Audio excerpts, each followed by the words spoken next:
আমার গার্ডেনিং চ্যানেলে আপনাদের সবাইকে স্বাগত। এখন কিন্তু আর ছাদ বাগানে নেই, এখন চলে এসেছি খিরাই।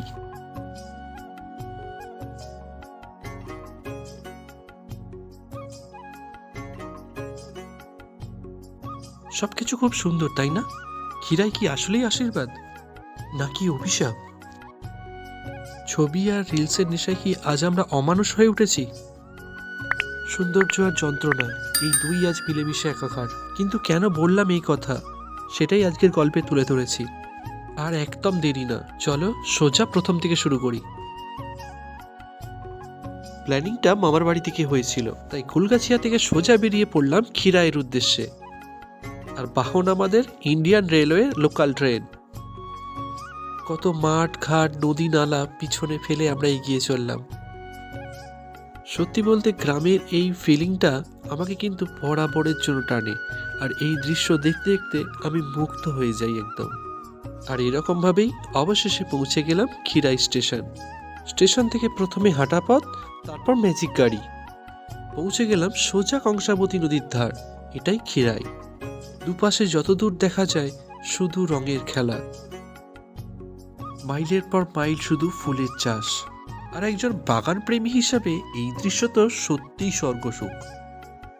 শীতকালে নদীর চরেতেই হয় এই রঙিন ফুলের চাষ। আগে এখানে শুধু ফুলের চাষ হলেও বিগত কয়েক বছরের ট্যুরিস্টদের চাপে এখন যেখানে সেখানে প্রচুর দোকান খুলে গেছে। ফুলের চারা থেকে খাওয়া দাওয়া সবই আছে এখানে। তার সাথে বিভিন্ন ধরনের জিনিসপত্র কিনতে পাওয়া যাচ্ছে। এক কথাতে বলাই যায় পুরো শীতের মেলা। আছে কিন্তু সবই, কিন্তু সৌন্দর্য আজ আগের থেকে অনেকটাই মলিন। আশীর্বাদ তো অনেক দেখলে, এবার দেখা যাক সেই অভিশাপ যেটা চাষিদের জীবনে নেমে এসেছে। এক চাষি ভাই খুব আক্ষেপ করে গভীর কষ্টের সাথে বলেছিলেন আমাকে, অনেক পর্যটক শুধুমাত্র ভালো ছবি বা রিলস বানানোর জন্য জমির ভিতরে ঢুকে পড়ে। আর এতে জেনে হোক বা না জেনেই হোক, ফুলের গাছ থেকে ফুলের কুড়ি সব নষ্ট করে ফেলছে তারা। একটাই অনুরোধ, এই ফুলগুলোই কিন্তু চাষিদের রুটি রুজি। অনেক কষ্ট আর ঘাম ঝরিয়ে কিন্তু তারা এই ফুলগুলোকে তৈরি করে। তাই ছবি তোলার সময় সবসময় সাবধান থাকুন।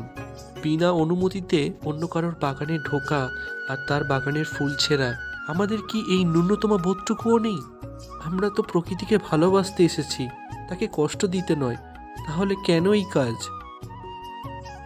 শীতের সময় ডিসেম্বর থেকে ফেব্রুয়ারি পরিবার বা বন্ধুদের নিয়ে একদিনের ট্রিপের জন্য সেরা জায়গা।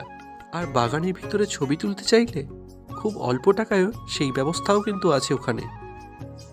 হঠাৎ করে নেওয়া এই খিরাই সফরটা আমার কিন্তু সারা জীবন মনে থাকবে। আর একজন বাগান প্রেমী হিসাবে এই অভিজ্ঞতাটা কিন্তু অসাধারণ। যাই হোক, স্মৃতি ভালো খারাপ সবই আছে। কিছু বললাম আর কিছু রেখে দিলাম। আরে সাসপেন্স বলেও তো কিছু আছে নাকি? তবে সেই রহস্যটা খুঁজে নেওয়ার দায়িত্ব কিন্তু তোমাদের দিলাম।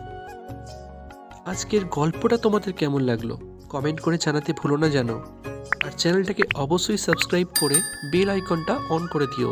দেখা হবে আবার পরের কোনো ভিডিওতে নতুন কোনো গল্প নিয়ে। আজকের মতন আসি।